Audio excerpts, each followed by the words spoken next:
there is something else you can do that may help. I've tried this many times over the years and it does work. Try sitting as a passenger. Get your husband, wife, partner, friend to do the driving, so the driving task is taken away from you and all the thought process that goes with that. You sit as a passenger and just put into words what you say, and just keep practicing that way, and you'll find that that will probably help. Then you need to put the driving task to it.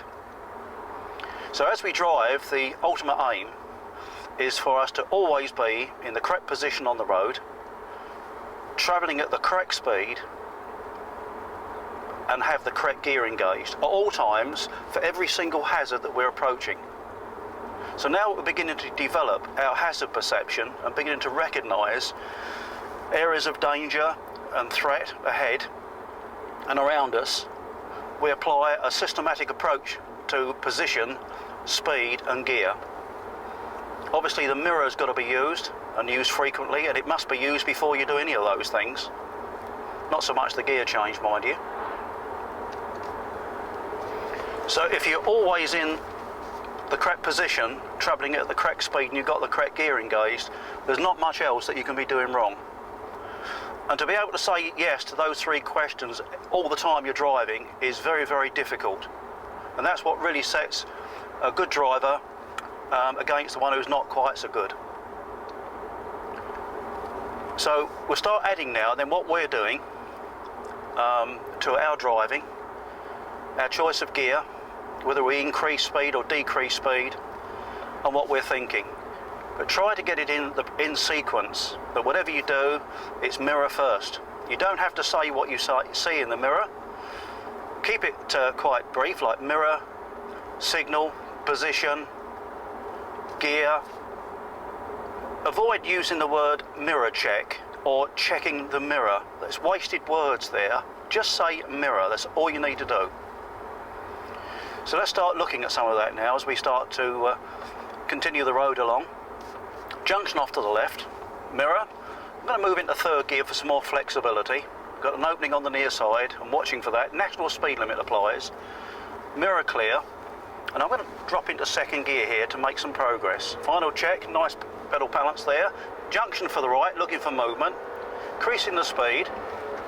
So we're looking to make some progress where we can. If you find that you can't keep your commentary flowing with it, then just slow the driving down fractionally to accommodate the words. But don't go too far with that, otherwise you might find yourself travelling at no more than 5 miles an hour. So vision ahead again, one approaching, eyes on main beam. Every now and then remind ourselves by converting our speed into feet per second, gives a realistic appraisal or view of how fast we're really travelling. Using miles per hour to measure our speed when driving doesn't really give us a true reflection of our speed across the ground. Most of us are not good at judging how long an hour is without a clock, or in fact judging how long a mile is. So an hour and a mile are too big for us to relate to our actual speed across the ground. So 30 miles an hour can be quite meaningless. There's a very simple answer to this. If you multiply your speed by 1.5, it will convert miles per hour into feet per second. And by feet, I mean the size of an average man's shoe. Therefore, 30 miles an hour equates to 45 feet a second. If you were to place one foot in front of the other and pace out 45 steps, it would take you about 45 to 50 seconds.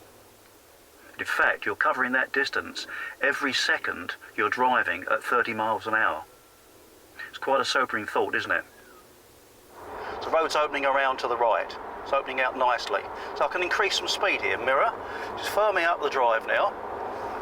And now taking fourth gear. The road's opening off to the left, centre line marking around here, so it indicates that it's not a severe bend. Otherwise there would have been a hazard line there. Habitation in the distance, roadwork scar, warning signs reading top to bottom, junction to the left and a bend to the left. An advisory 35 miles an hour. Mirror, change of road surface again. Losing vision here, so I'm losing speed. I've got my position, now I've got the correct gear, and maintain the speed round through the curve. Now it tightens back, and a flag, mirror. Lightly braking, get the speed off, let's see what the problem is here. Looks like hedge cutting. Second gear, in fact there's the man working, so not a problem. So round we go, lift our vision up, look at the end of the road, and that piece of road is inviting us to make a little progress. So some brisk acceleration, up towards peak revs, taking third gear as the road unfolds around to the left. So making sensible progress. The good driver knows how slow to go. That's the big difference. Anyone can drive fast, but it's a question of realising when to go slow. So we're going to adjust our speed along here relative to what we can see and how long the road is and how far we can see it on that piece of road and what we can see on it. Mirror. Now I can increase the speed again. It's telling me we can make a little progress. We're up towards 60 miles an hour. I'm losing vision, so I'm just losing a little speed on acceleration sense. Now it develops, and there's a warning sign up there with a yellow background. Mirror. It's a bend to the left. Again, a little acceleration sense. We've got our speed matched, and now we've got a loss of vision to the top. Slowing the carriageway, mirror. Just easing back on the throttle now. I've got my speed correct. Now just balancing it round the curve with a light throttle setting, and as it runs away from me, as the vision goes away, I can start to firm the acceleration up.